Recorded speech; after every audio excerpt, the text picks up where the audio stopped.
লাগান না ভাই, করজোড়ে নিবেদন করছি, ঠকতে হবে। চলুন ফিরে আমার আল্লাহ বললেন লা রাইবা ফিহ, এ বিশ্ব মানব তোমার বিশ্বাসটাকে তুমি স্বচ্ছ করো, তোমার বিশ্বাসটাকে সন্দেহ মুক্ত করো, তোমার বিশ্বাসটাকে তুমি নিখুঁত করো। এই কোরআনে কোনো সন্দেহ নাই। সুবহানাল্লাহ বাড়িয়ে বলবেন। এত বড় সাহস, এত বড় বুকের পাটা কোন বক্তা, কোন লেখক, কোন গবেষক পৃথিবীতে কারুর হয়েছে? আমি একটা একটা করে আপনাকে দেখাতে পারবো। বড় বড় বিশ্বজোড়া বক্তারা ভুল বলেছে, বড় বড় রাইটাররা কলমের খোঁচায় ভুল লিখে ফেলেছে, বড় বড় গবেষকরা এক সময় এক গবেষণা করেছে, পরবর্তীকালে তাদের গবেষণা ভুল প্রমাণিত হয়েছে। কথা বলেন ঠিক না ভুল? কিন্তু একসেপ্ট কোরআন ১৫০০ বছর আগে যা বলেছে আপ টু কিয়ামত কোরআনের একটি ভার্সন পরিবর্তন হওয়ার জায়গা নাই। কোরআন তা দ্ব্যর্থহীন ভাষায় বলেছে লা তাবদীলা লিকালিমাতিল্লাহ, আল্লাহর এই বিধানের কোনো পরিবর্তন কোথাও নাই। সেই কোরআন দ্ব্যর্থহীন ভাষায় বলছে লা রাইবা ফি, এতে কোনো সন্দেহ নেই, কোনো আশঙ্কার জায়গা নেই। এর দুটি ব্যাখ্যা, মন দিন। এই সন্দেহ নেই এর দুটি ব্যাখ্যা। একটি হলো এটি আল্লাহর পক্ষ থেকে এসেছে, এতে কোনো সন্দেহ নেই। আরেকটি ব্যাখ্যা হলো এর ভিতরে যা আছে সব মানুষের ভালোর জন্য, এতে কোনো সন্দেহ নেই। সুবহানাল্লাহ। তাহলে আল্লাহর পক্ষ থেকে এসেছে এতেও সন্দেহ নেই, আর এতে যা আছে সব মানুষের কল্যাণের জন্য আছে, এতেও কোনো সন্দেহ নেই। কিন্তু একটা মজার কথা আল্লাহ বলেছেন, তবে শোনো, হুদাল লিল মুত্তাকিন, এই কোরআন পথ দেখাবে, এই কোরআন জীবন গড়ে দেবে, এই কোরআন আলোর জীবন তৈরি করতে সহযোগিতা করবে ওই লোকগুলোর জন্য যারা আল্লাহওয়ালা হতে চায়, যারা সংযত হতে চায়, যারা জান্নাত পেতে চায়, যারা পরকালকে পেতে চায়, এদের জন্য কোরআনে আলো আছে, এদের জন্য কোরআনে হেদায়েত আছে, এদের জন্য রয়েছে কোরআনে পথের নিশানা, এদের জন্য রয়েছে কোরআনে জীবন গড়ার রসদার খোরাক। চিল্লে বলেন সুবহানাল্লাহ। তাহলে কি বোঝা গেল বাবু? অবিশ্বাসীর জন্য কোরআন নয়। অবিশ্বাসী স্টাডি না করা পর্যন্ত কোরআন বোঝে না। যার আল্লাহওয়ালা হওয়ার ইচ্ছা নাই সে কোরআন থেকে উপকার লাভ করতে পারবে না। যে আল্লাহকে ভয় করে না, কোরআন থেকে কল্যাণ লাভ করা তার পক্ষে সম্ভব নয়। যে নিজেকে সংযত বানাবার ইচ্ছা করে না, ভাই কোরআন থেকে তার উপকার সাধন হতে জোরে বলে পারে না। ভাই আলহামদুলিল্লাহ পারে না। আমার এই ভাষাগুলো মনে রাখুন। আল্লাহ বলাচ্ছেন বলছি, সব সময় সব কথা সব দিন একই রকম হবে এটা ভাবা যায় না। আজকে আল্লাহ যা বলাচ্ছেন আর একটা স্টেজে গেলি এটা ছাড়া আল্লাহ অন্য কিছু বলাবেন। তো এই জন্য আপনাদেরকে বলছি যে কোরআন উপকারে ওদের জন্য যারা আল্লাহকে বিশ্বাস করেছে, যারা পরকালকে বিশ্বাস করেছে, যারা আল্লাহকে ভয় করেছে, যারা নিজেকে সংযত মানুষ হিসেবে গড়তে চেয়েছে, কোরআনে তাদের জন্য নিশানা রয়েছে, হেদায়েত রয়েছে, তাদের জন্য কোরআনে লাইট আছে, কোরআনে আলো আছে তাদের জন্য। জি, বিস্তার ব্যাখ্যা করলে আমারও ছোট মাথা, আপনাদের হয়তো ঠিক করে দিতে পারবো না, তাই অল্প করে দিচ্ছি। আমার আল্লাহ বললেন ওই মুত্তাকি কারা, মুত্তাকি, মুত্তাকির বাংলা মানে হলো পরহেজগার, সংযত, খোদা ভীরু, এর নাম মুত্তাকি। তো আল্লাহ নিজেই বলছেন ওরা কারা তোমরা জানো? আমি ওই আলোচনায় করছিলাম এখান থেকে 10-12 মিনিট পূর্বে। কি সেটা? আল্লাহ বলছেন আল্লাযীনা ইউমিনুনা বিল গায়ব। মুত্তাকি হলো তারাই যারা অদৃশ্যকে বিশ্বাস করে। আমাদের মনে আছে আমি বলছিলাম যে এই অদৃশ্য জগৎকে বিশ্বাস করাই ধর্ম করার সবথেকে বড় ভিত্তি। অদৃশ্যকে বিশ্বাস আর ভয় করলে ধর্ম করতে ইচ্ছা হবে। অদৃশ্যের বিশ্বাসের দুর্বলতা, ধর্মের প্রতি তার কোনো মায়া টান মহব্বত কিচ্ছু থাকবে না। এই কথাটাই কোরআন থেকে প্রমাণিত।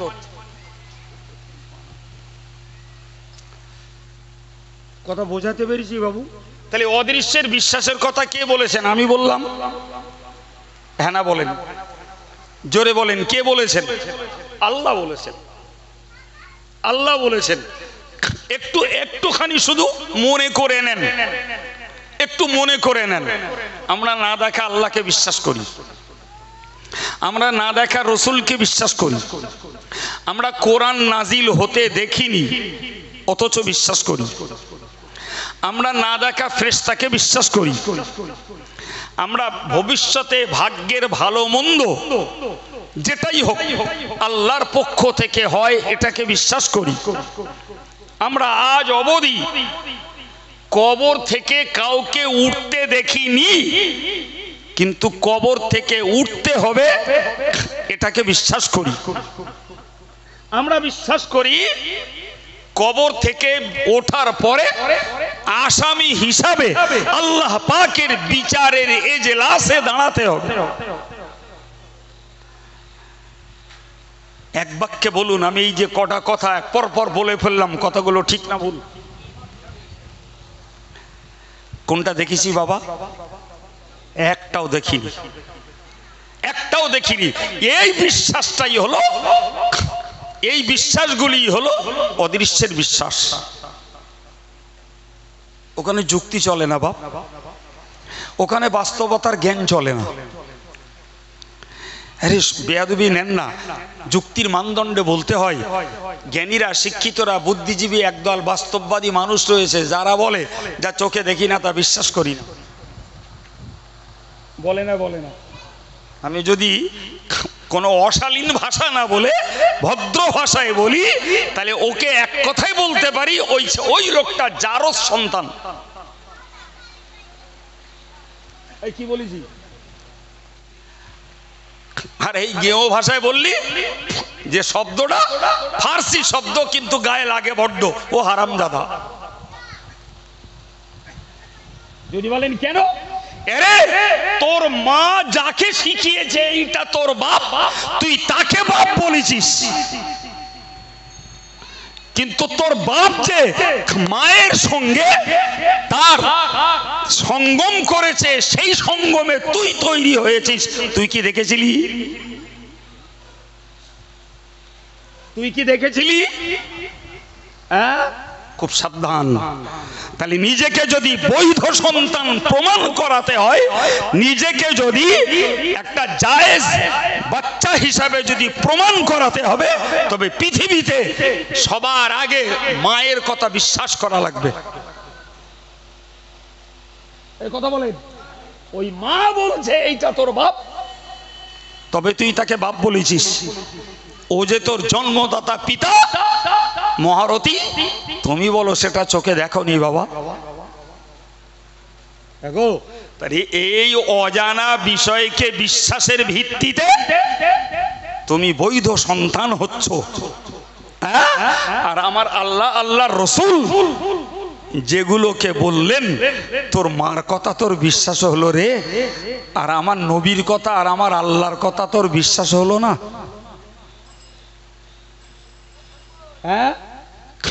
তোর মার কথা বিশ্বাস হয়ে বাপ চিনলি, তুই আমার নবীর কথা বিশ্বাস করে আল্লাহ চিনলি না।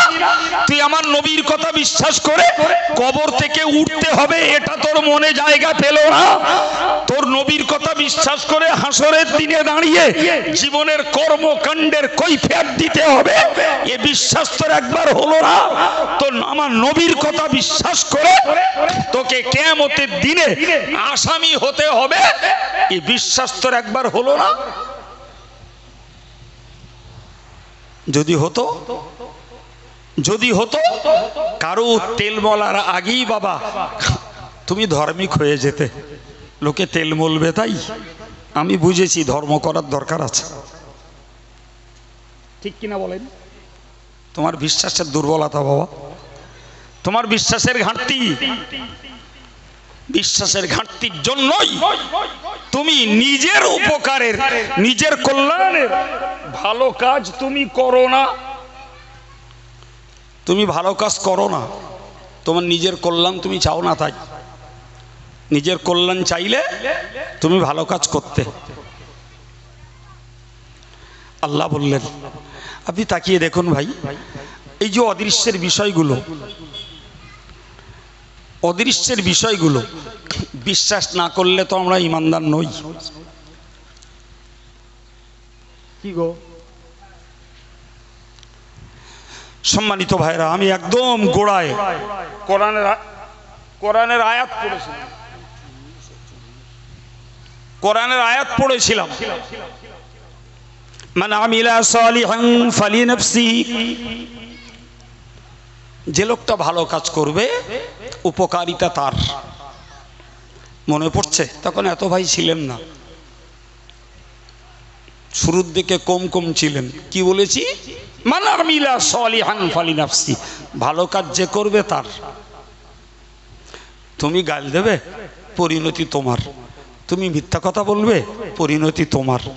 তুমি অযথা অন্যায় সমালোচনা করবে, পরিণতি তোমার। তুমি কারোর নামে মিথ্যা অপবাদ দেবে, পরিণতি তোমার। তুমি হারাম খাদ্য খাবে, পরিণতি তোমার। তুমি জিকির করবে, পরিণতি তোমার। তুমি মিথ্যাচার করবে, পরিণতি তোমার। তো অন্যের নয়। এইটা কেন বুঝবো না? আল্লাহ বলেই দিয়েছেন, ওমান আসা ফাআলাইহা, যে মন্দ কাজ করবে মন্দ কাজের পরিণতি তার উপরেই বর্তাবে। কে বুঝবো না? কে বুঝবো না? আব্দুল করিম খেয়েছে তো পেট ভরবে আব্দুর রহিমের? ই আবার হয়? সংসারের যন্ত্রণা সহ্য করতে না পেরে মরিয়ম বিষ খেলো তো হাত পা খেঁচাখেঁচি করবে আমেনা? এ তো পাগলেও বোঝে, কথার কথা পাগলেও বোঝে যে বিষ যখন মরিয়ম খেয়েছে তাহলে নার্ভের উত্তেজনা, হাত পা টানাটানি মরিয়মকেই করতে হবে, আমেনা করবে না। সুতরাং আব্দুল করিম খেয়েছে, আব্দুল করিমের পেট ভরবে, তার দেহের শক্তি পৌঁছাবে, ওটা রহিমের নয়। আমার আল্লাহর কথা তো এইরকমটাই। আল্লাহ বললেন ভালো কাজ করবে তোমার উপকার, মন্দ করবে এর পরিণতি তোমার উপরে বর্তাবে। আল্লাহ পাক বললেন, ওমা রব্বুকা বিযাল্লামিল লিল আবিদ, হে বান্দা বান্দি তোমরা মনে রাখো আমি আল্লাহর একটি পরিচয় হলো আমি কোন বান্দা বান্দির প্রতি বিন্দু পরিমাণ অত্যাচারী নই। সুবহানাল্লাহ বলেন। আল্লাহর ঘোষণা যে আমি কারো প্রতি কি বলেছি বলেন? অত্যাচারী নই। আমি কারো প্রতি অত্যাচার করি না। সুবহানাল্লাহ বলেন। এটি আল্লাহ পাকের ইনসাফের কথা। আল্লাহ হাকামুল হাকিমিন, সকল বিচারকের শ্রেষ্ঠ বিচারক। ফলে তিনি কারো প্রতি অত্যাচারী নন। ভাই ওই কথাটার মানে কি জানেন? যেটা মনে হয়, আমার মনে হয় বেয়াদবি নেন না, আপনাদের কারুর মাথায় আসেনি। আমি বললে তখন আসবে। সেটা কি? আল্লাহ যখন অত্যাচারী নন, তাহলে যিনি জান্নাত পাবেন তিনি তার নিজের কর্মের পুরস্কার পাবেন, যিনি জাহান্নাম পাবেন তিনি তার কর্ম দোষের শাস্তি পাবেন। এটাই হলো এর আভ্যন্তরীণ মানে। কি বলেছি বোঝা গেছে? এই কথাটা বলো, সহজে মাথায় আসার কথা না যে আল্লাহ অত্যাচারী নন। এর মানে কি? আল্লাহ অত্যাচারী নন মানে বান্দারে তোর শাস্তি আমি আমার পক্ষ থেকে দেব না, বরং তোর কর্মের ভিত্তিতেই তোর পানিশমেন্ট। এটা তোর ভাবতে হবে, এটা তোর ভাবতে হবে। সম্মানিত ভাইরা আমার, তো আমি কি বললাম? কোরআনের এই ছোট্ট আয়াত, ভালো কাজ করো তোমার, মন্দ কাজ করো তোমার। আমরা যে সমাজ ব্যবস্থায় চলাচল করি বাবু, সত্যি কথা স্বীকার করলে বলতে হবে, ভালো মন্দ মিশ্রিত আমাদের জীবন। ঠিক না ভুল ভাই? একেবারেই দুধে ধোয়া সাধু, কোনো পাপের কাজ করি না এমন ব্যক্তি আমরা খুব একটা নেই বাপ। কত বলেন? ভুল বলেছি মনে হয়? আর একেবারে শুধুই পাপের কাজ করি, কোনো ভালো কাজ আমার জীবনে নেই, এরকমটাও হয় না। যে ভদ্রলোক নামাজ কালাম পড়ে না, হজ যাকাত যে কিচ্ছু করে না, হয়তো তার কাছে একটা গরিব মানুষ গেলেও 200 টাকা দান করে, ওটা একটা ভালো কাজ না? কি বলছেন ভাই? এই জন্য সামাজিক বাস্তব অবস্থাটা এই যে আমরা কেউ একেবারে নির্মলা দুধে ধোয়া সাধু ব্যক্তি নই, আবার কেউ 16 আনাই পাপিষ্ট নই, বরং এই মিডিল পয়েন্টে, মিডিল গ্রুপে সব থেকে লোক বেশি। আমরা নেকির কাজও করি, আবার কখনো কখনো নফসের তাড়নায়, শয়তানের প্ররোচনায় হয়তো একটু পাপেও জড়িয়ে পড়ি। ভুল বলেছি না ঠিক বাবা? একটু বলবেন। জি, আমার আল্লাহ পাক কোরআন শরীফে বলেছেন, ওয়া আখরুনা আতারাফু বিযুনুবিহিম খালাতু আমালান সালিহান ওয়া আখারা সাইয়্যাত আসাল্লাহু আন ইয়াতুবা আলাইহিম। আল্লাহ বললেন একদল লোক রয়েছে, একদল লোক রয়েছে, তারা নেকির কাজের সঙ্গে মিশ্রিত পাপ কাজ করে। খোদ আল্লাহ বলছেন নেকির কাজের সঙ্গে মিশিয়ে তারা পাপ কাজ করে, কিন্তু তাদের একটা গুণ হলো তারা পাপ করে স্বীকার করে। সুবহানাল্লাহ বলেন। আর একটু মন খুলে বলেন। কি বলেছি বাবু? আর একবার বাক্যটাকে বুঝুন। নেকির কাজের সঙ্গে মিশিয়ে একদল লোক পাপ কাজ করে। যদি কিছু মনে না করেন তো বলি, সেই দল বলো আমরা, না ভুল বলে ফেললুম? সেই দল বলো আমরা। কিন্তু আমার আল্লাহ পাক বললেন যে এদের একটা ভালো গুণ হলো এরা পাপের কাজ করে ফেললেও স্বীকার করে। সুবহানাল্লাহ বলে। এই পাপ কাজ করার পরে স্বীকার করাটা আমার আল্লাহর কাছে খুব খুশির, যে আমার বান্দা জেদ করিনি, আমার বান্দা শয়তানের রীতি নেইনি, আমার বান্দা আদমের পথ নিয়েছে, ভুল করে ফেলেছি, পাপ করে ফেলেছি, স্বীকার করে। আল্লাহ বললেন আশা করা যায় যারা পাপ করে স্বীকার করে এরা যদি আল্লাহর কাছে তওবা করে, আল্লাহর কাছে ফিরতে চায়, এরা যদি আল্লাহ মুখ হয়, আল্লাহ পাক এদেরকে আশা করা যায় মাফ করে দেবেন। তাহলে এ থেকে বুঝতে পারা যায় এই পঙ্কিল জগতে পাপ হয়ে পড়াটা অস্বাভাবিক নয়, কিন্তু পাপ করার পরে স্বীকার না করাটা অস্বাভাবিক। সর্বনাশ ওইখানে, স্বীকার না করা। আরে পাপ না হবে না এই কথা কি করে বলবো বলেন তো? দুনিয়াতে তো আল্লাহর পক্ষ থেকে প্রকাশ্য কোনো পাহারাদার রাখা নেই। হ্যাঁ না বলেন, রাখা আছে কি? আমি একবার আমার আলোচনায় বলেছি, বলো, পুলিশ প্রশাসন মেম্বার প্রধান চৌকিদার কারুর লাগবে না যদি ভিতরটায় থাকে পরকালের বিশ্বাস আল্লাহর ভয়। বলেছি না একবার আমার আলোচনায়? জি, আপনি দেখুন, ফলে বাইরে আমাদের আল্লাহর পক্ষ থেকে কোনো প্রশাসন কেউ কাউকে লাগানো নেই, আছে কি? কিচ্ছু লাগানো নেই। অথচ পাপের খরিদ্দার কতগুলো দেখুন। চোখ পাপের এক খরিদ্দার, কান আর এক খরিদ্দার, হাত আর এক খরিদ্দার, পা আর এক খরিদ্দার, জিভ বড় এক পাপের খরিদ্দার। জিভ পাপ করছে, চোখ পাপ করছে, কান পাপ করছে, হাত পাপ করছে, পা পাপ করছে, মাথা কুচিন্তা করে পাপ করছে, কুকাজের নিয়ত করে পাপ করছে। কি গো, আমার কথাগুলো আপনাদের বাস্তবে মনে লাগছে কি? তাহলে এতগুলো পাপের অঙ্গরে বাপ, তা যাই করে নাই অতি কষ্টে জিভটারে সামলালুম। এই মিথ্যা বলতে পারবি না, খবরদার কারোর নামে সমালোচনা করতে পারবি না, গাল দিতে পারবি না, লোকের নামে মিথ্যা বদনাম দিতে পারবি না, নেমো খারামি করে বিশ্বাসঘাতকতা করতে পারবি না। খুব করে জিভটারে বোঝালুম। ওদিকে চোখ পরের মেয়ে পরের বউ দেখে বেড়াচ্ছে, এর আর সামলাতে পারলুম না। আবার এডারে সামলালুম তো কান ওদিকে গান শুনে বেড়াচ্ছে। এডারে যদি সামাল দিচ্ছি, মাথা ওদিক চিন্তা করে বেড়াচ্ছে কারে ছিলে দেবো আর কারে আসিলে দেবো, দিতে হবে বাঁশ। বুঝতে পারছেন না?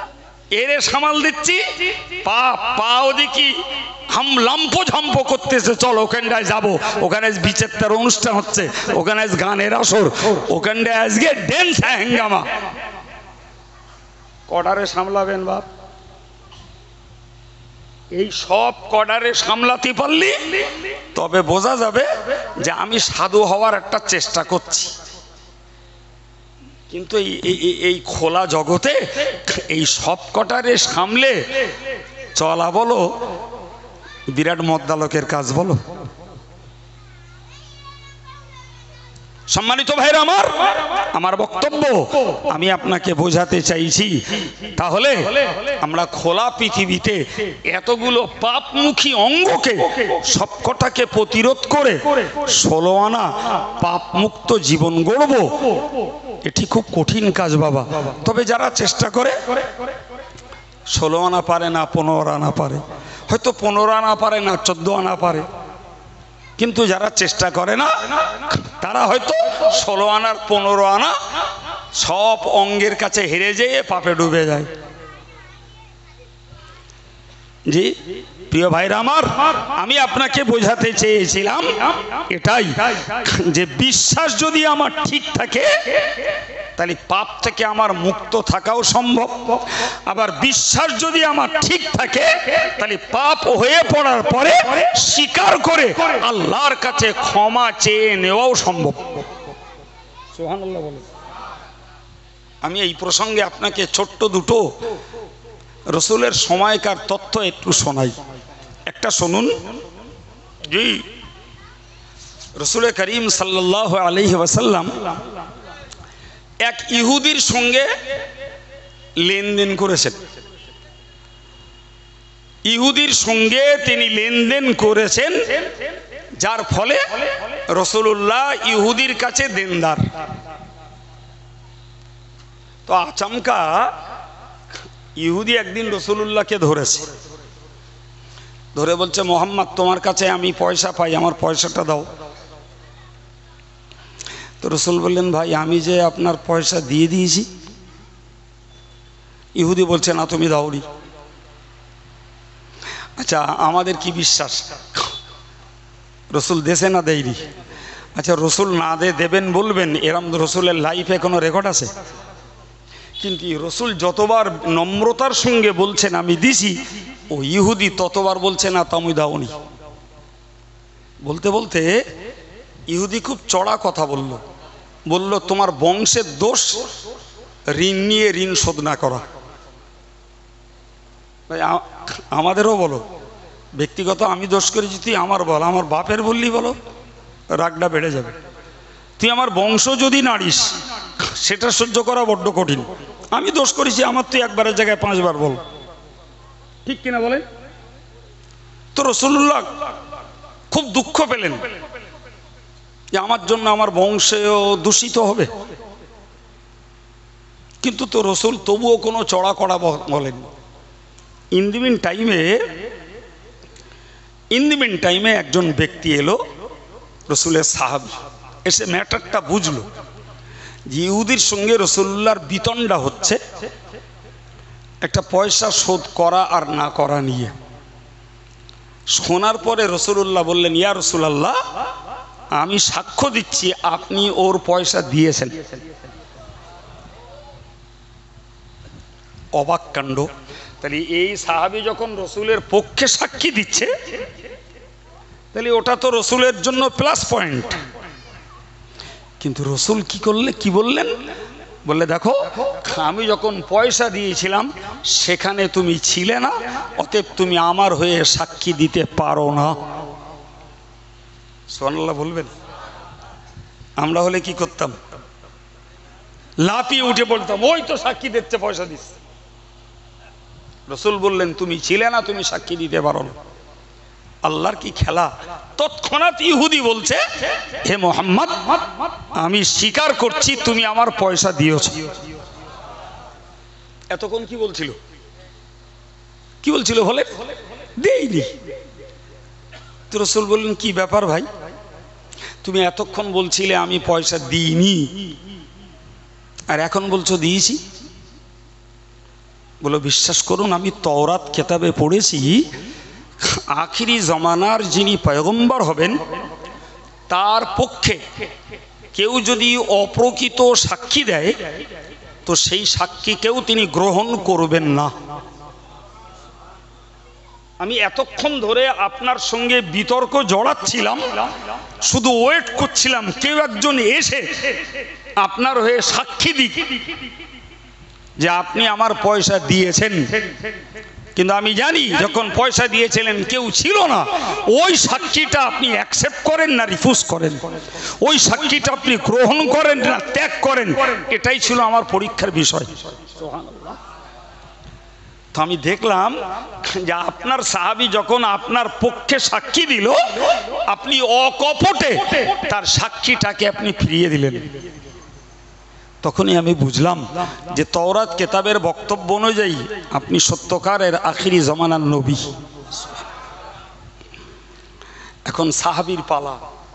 রাসূল বললেন, হে সাহাবী, সাক্ষী দিতে গেলে সরজমিনে হাজির থাকা লাগে।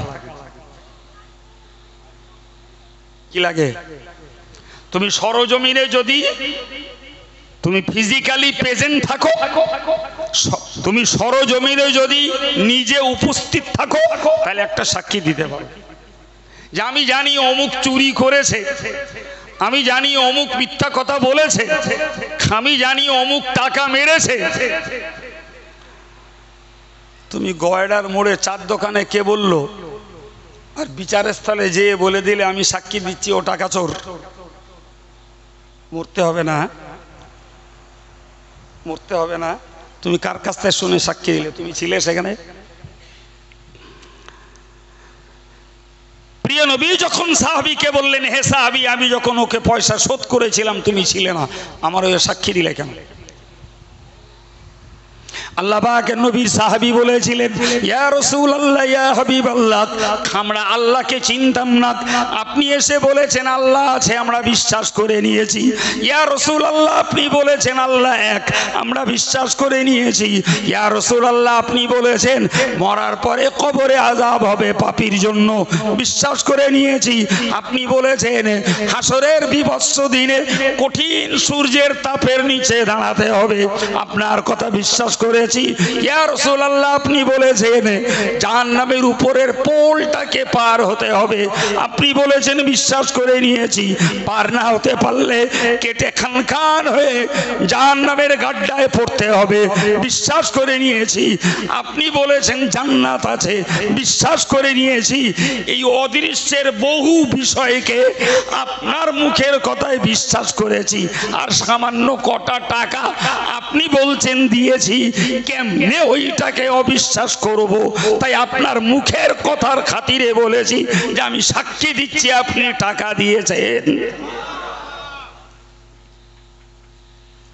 এর নাম বিশ্বাস? এর নাম কি? বিশ্বাস। আমাদের বিশ্বাস কি বলেন তো বাবা? বেয়াদবি নেন না। আমার এই 33 বছরের অজের জীবন, 33 বছরের অজের জীবনের আমার অভিজ্ঞতা, হুজুরির কথা যদি পক্ষে আসে তাহলে হুজুর ভালো, আর হুজুরির কথা যদি আমার চাল চলন আচার আচরণের বিরুদ্ধে যায় তাহলে হুজুরির সকালবেলা কবরে দেবো, সন্ধ্যেবেলা তুলে শ্মশানে পোড়াবো। এই হচ্ছে আমাদের বিশ্বাসের দৌড়। অমুক হুজুর বিরাট ভালো, কিন্তু হুজুরির বক্তৃতা যদি একবার গায়ে লেগেছে তখন হুজুরির ধুতি একবারও খোদার ভয় লাগবে না। এই কথা বলছেন না কেন? এই তো আমাদের বিশ্বাসের দৌড়, এই বিশ্বাসের আমাদের চরিত্র। সম্মানিত ভাইরা, বিশ্বাসের কত মূল্য, কতটা মূল্য নিশ্চিত এই কথার ভিত্তিতে বুঝতে পারা যায়। জি, প্রসঙ্গত আমি আপনাকে আরো একটা তথ্য ছোট্ট করে বলছি, আপনি বলুন বিশ্বাসের কত মূল্য। একটু ভাবুন, রাসূলুল্লাহ যখন ইসলাম প্রচার করেছেন মক্কা ভূমিতে, তখন টোটাল আরব সাম্রাজ্যে রসুলের পক্ষে তো কেউ ছিল না। এক আল্লাহপন্থী তৌহিদপন্থী কেউ ছিল বাবা? হ্যাঁ না বলেন? কেউ ছিল? রসুল তাদের সামনে বলেছে, ইয়া আইয়ুহান নাস, হে মানুষেরা, কুলু লা ইলাহা ইল্লাল্লাহ, তোমরা বলো আল্লাহ ছাড়া উপাস্য, আরাধনা, উপাসনা, স্তবস্তুতি, গুণকীর্তন পাওয়ার যোগ্য আর কেউ নেই। যদি তোমরা এই বিশ্বাসটা করতে পারো, লাআল্লাকুম তুফলিহুন, আশা করা যায় তোমরা সফলতা লাভ করতে পারবে। সফলতা কিসে? তাদের পক্ষ থেকে প্রশ্ন উঠে এলো, সফলতা কিসে? প্রিয় নবী তাদেরকে বোঝালেন যে মান ক্বালা লা ইলাহা ইল্লাল্লাহ ফাদাখালাল জান্নাহ, সফলতা হলো জান্নাত পাওয়ার মধ্যে। সুবহানাল্লাহ। কিসের ভিত্তিতে পাওয়া যাবে? লা ইলাহা ইল্লাল্লাহ শুধু মুখে পড়বে না, এর অর্থটাকে নিজের জীবনে যে বাস্তবায়ন করবে, যে আল্লাহ ছাড়া উপাস্য নেই, আল্লাহ ছাড়া রুজিদাতা নেই, আল্লাহ ছাড়া রোগদাতা কেউ নেই, আল্লাহ ছাড়া রোগ সুস্থকর্তা কেউ নেই, আল্লাহ ছাড়া সম্মানকারী কেউ নেই, আল্লাহ ছাড়া অপমানকারী কেউ নেই, আল্লাহ ছাড়া উন্নতি কেউ দেয় না, আল্লাহ ছাড়া অবনতি কেউ করে না, আল্লাহ ছাড়া আমার শান্তি কেউ দিতে পারে না, আল্লাহ ছাড়া অশান্তি, অস্বস্তি, অসুস্থতা, কষ্ট কেউ দেয় না। তুমি মুখে লা ইলাহা ইল্লাল্লাহ বলার সঙ্গে এই অর্থগুলোকে তোমার বিশ্বাসে গাঢ় করো, এতেই তোমার সফলতা, এতেই তোমার সফলতা, তুমি জান্নাত পাবে।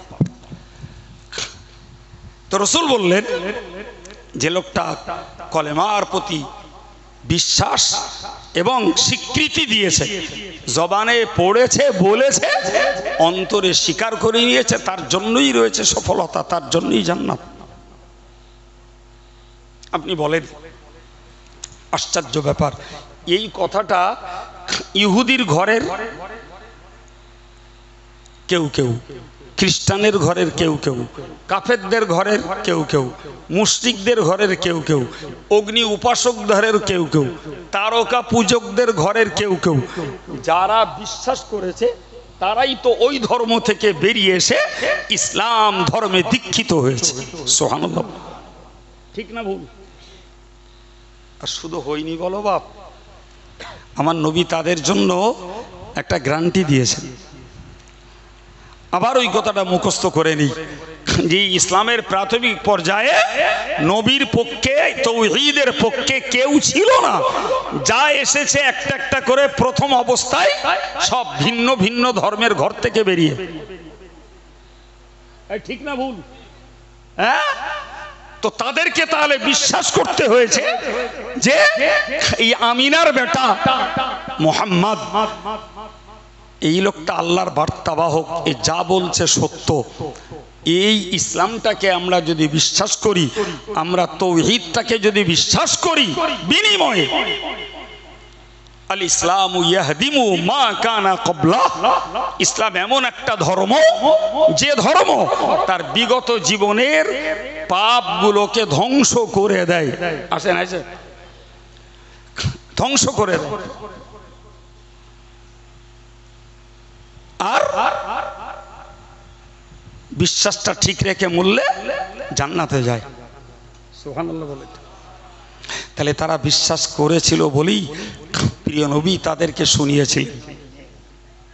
قال النبي صلى الله عليه وسلم لن يلج النار من رآني وآمن بي। আল্লাহ পাকের নবী বলেছেন lan yalijan nar man ra'ani wa amana bi।